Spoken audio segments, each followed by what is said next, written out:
So a friend of mine, who's working to build his own YouTube channel, has discovered that his off-the-shelf laptop from Walmart just isn't gonna cut it.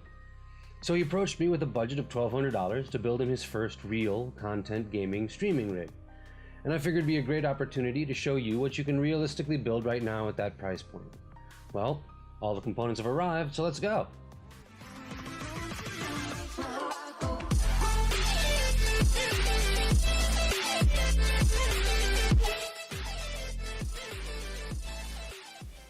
Hey there. In order to give my buddy the most bang for his creator's buck, and since his main focus is content over gaming, that's not to say he isn't interested in a higher-end gaming experience, I've decided to go with a Ryzen 2 build to give as much power as possible without eating the entire budget on a CPU and motherboard.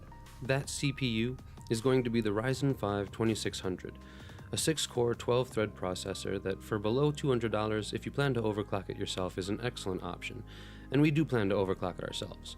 I'll even show you those results at the end of this video. That 2600 will sit in the Newegg exclusive ASRock X470 Master SLI AC, a sub $150 motherboard option that nearly matches the Fatality. However, there are a handful of trade-offs, most prominently being the loss of the debug LED, but gaining onboard Wi-Fi and Bluetooth. Now, since the cooler that comes with the R5 2600 is the smallest of the Wraith coolers, at a measly 65-watt TDP, I will be replacing it with a Wraith Spire 95-watt TDP cooler that I had left over from a previous build. This should help keep temps reasonable after overclock, and I would recommend using something beefier than the stock cooler for the 2600 as well if you plan to overclock. The ASRock Master will also house this 8GB kit of Corsair Vengeance LPX 3000 MHz Cas15 RAM. And yes, 16GB would be better, but with RAM prices as they are today, 8 will suffice, knowing that there are 2 open DIMMs left to populate in the future for upgrades.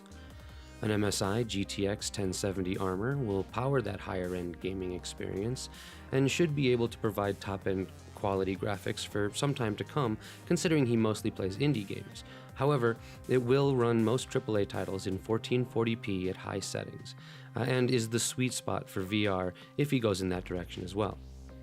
To feed these hot components air, I will be replacing the stock fans that come with the case with 3 of these Apivia 12L CWH 120mm fans, which will help light up the interior and provide slightly higher airflow than what comes with the case. For those super fast boot times, I found a great deal on this 256GB Intel 760p series M.2 NVMe drive, with up to 3200 megabytes per second sequential read speeds and up to 1500 megabytes per second sequential write speeds. It will make for an especially zippy boot drive. As far as mass storage for data and games, I'm going to start him with the 2TB Seagate FireCuda SSHD hybrid mechanical drive for slightly better loading times than a standard hard drive. All of this will need power, so to provide that, it will have an EVGA G3 650-watt modular power supply. With its 80+ gold rating, it should run efficiently enough to not completely juice his electric bill. And the entire rig will be housed in the extremely clean-looking Fractal design Meshify C white. The front mesh panel will allow as much air as the fans can pull to be forced into the case, which should help keep everything at reasonable temps and looking good while doing it. Now, that's enough of me rambling about it, so let's get to the tech porn.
So here it is, a $1,200 content gaming streaming rig for a new YouTuber.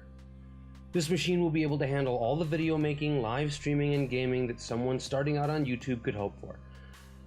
The dollars for this build went more into performance than aesthetic, but even with that being the case, it turned out pretty crisp and will look great in the background of his content.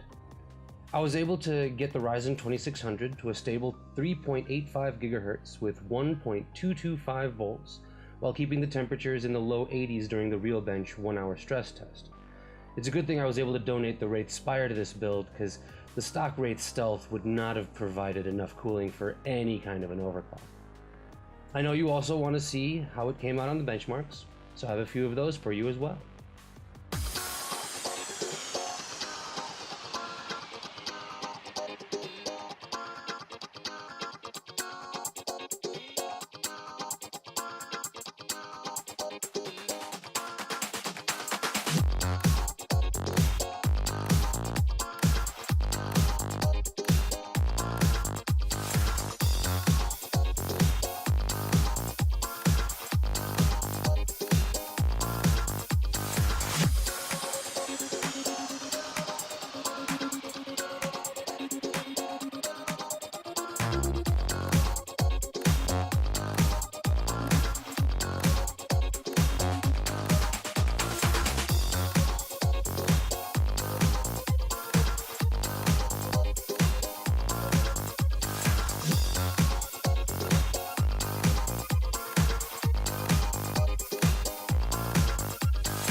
If any of these parts interested you, I will put a link in the description below for each of them. As always, go ahead and click that subscribe button and notification bell. And if you liked this video, give it a like, and if you didn't, well, I'm sorry you weren't properly debugged before release. I'm Meat Popsicle from the Prodigal PC, and I shall speak to you when I return.